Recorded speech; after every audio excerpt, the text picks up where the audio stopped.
बुहारी सुत्केरी हुँदा रिस गर्ने सासू।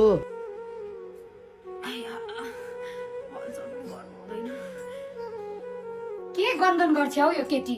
अलि प्रष्ट सुनिने गरी भन् न, के भने कि आमा अनि सुत्केरी भएको नि 15-20 दिन जति भइसक्यो। अस्ति घाउ पाक्छ भनेर तेल लाउने मान्छे पनि बोलाइएन।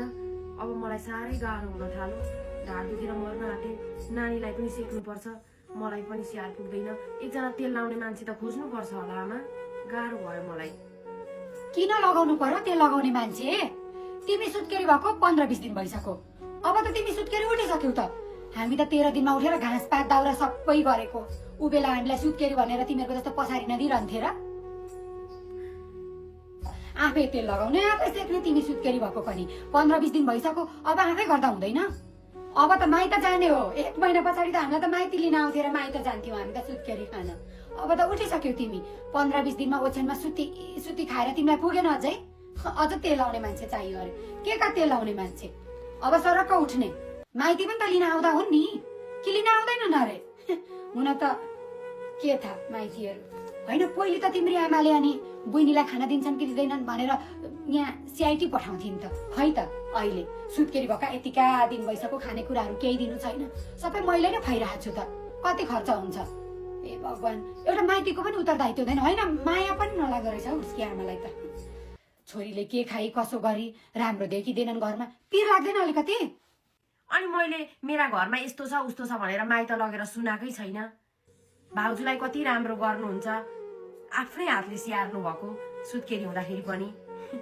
के थाहा हुन्छ र अनि पिर लिनुहुन्छ? यहाँ नानी सानो छ, बिरामी हुन्छन् के हुन्छन्, अर्काको सिसो बासो भनेर पो नबोलाउनु भएको त। तपाईँहरूले नराम्रो गर्नुहुन्छ भन्ने जानेको भए त भोलि नि लिन आइहाल्नुहुन्छ नि। कस्तो कुरा गर्नुहुन्छ हौ आमा तपाईँ पनि? यतिको पनि मैले राम्रो गरेको।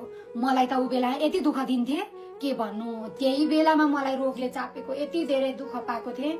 के गर्नु, नानीहरू वर्षेनीका कति दुःख पाइयो। त्यस्तै हुन्छ भनेर मैले त मेरो बुहारीलाई 15 दिनसम्म ओछ्याना सुती खाना पुर्याएको छु, मैले दिएको छु। अहिलेका बुहारी चाहिँ सासू चाहिँ बुहारी हुनुपर्ने दिन आएको छ। हेर त मुखै लागे कि, हेर यसको मुख। के गर्नु, छोरो विदेशमा छ र यसो मन बुझाएर बसेको छु। तँलाई मैले केही भनेको छैन, चित्त दुखाउलिस भनेर। छोरो यहाँ भएको भए त तिमीलाई म छुट्याइदिइसक्थे। सकिँदैन यस्तो टन्टो बाबै, म त सक्दिनँ।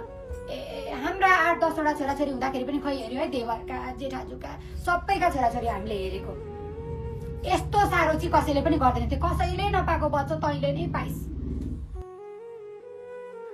अब त निको भइस्। म त कुनै हालतमा पनि तेल लगाउने मान्छे राख्दिनँ। अब त माइत जाने, माइतीलाई बोलाउने उतै जाने, के गर्छन् उतै गर्छन्। छोरो पनि घरमा छैन।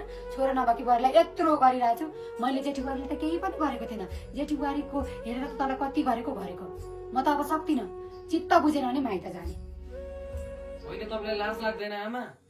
होइन, हाम्रो दिदी पनि त सुत्केरी हुँदाखेरि उनको सासू ससुराले नराम्रो गरे भनेर तपाईँलाई उचित हुन्थ्यो त आमा, टेन्सन हुन्थ्यो त तपाईँलाई। अनि भाउजू पनि कसैको छोरी होइन आमा? होइन, तपाईँले यस्तो नराम्रो गरेपछि भाउजूलाई के हाम्रो दिदी जस्तै होइन भाउजू पनि? उहाँ आफ्नो घरबाट छोडेर आउनु भएको छ, माइती छोडेर आउनु भएको छ यहाँ। होइन, तपाईँलाई अलिकति पनि लाज लाग्दैन आमा? भाउजू कहीँ जानुहुन्न, हामीले नै स्याहार्ने हो। आमा, म पनि यो घरकी कान्छी छोरी हो। कुनै न कुनै बेला त म पनि त बिहे गरेर अर्काको घर जानै पर्छ। त्यति बेला मैले पनि हजुर जस्तै सासू पाएँ भन्दा दुःख पाउँदिन? उहाँ हाम्रो दिदीलाई उहाँको सासू ससुराले नराम्रो गर्दाखेरि हामी भात त पानी भएका थिएनौँ। त्यो बेला हामी दुईजना कति रह्यौँ सम्झिनु त? अब अहिले पनि त्यही भाउजूलाई हजुर त्यस्तै व्यवहार गर्न खोज्दै हुनुहुन्छ? अब तेल लाउने मान्छे ल्याउनु खोज्नुपर्छ। म विदेशमा दाइलाई भनेर पैसा पठाउन माग्छु। अहिलेको जमानामा यस्तो कुरा गरेर काम छैन नि। हामी राम्ररी सुत्केरी उठाउनु पर्छ भाउजूलाई, बुझ्नुभयो? पछि हजुरलाई यही भाउजूले स्याहार्नु बुढेसकालमा। खै तिमीहरू नि जान, कसले बुढेसकालमा स्याहार्छ कसले स्याहार्दैन। अब तिमीहरूको सबैको मेजोरिटी मिलेकै रहेछ। एका त म मात्रै त रहेछु नि। अब म नजान्ने उहिलेकी बुढी परे, तिमीहरू अहिलेका जमानाका पर्यो। ठिकै छ, अब आफ्नो खुसी गर। हो, बल्ल हाम्रो बुढीमा ठेगानमा आयौँ।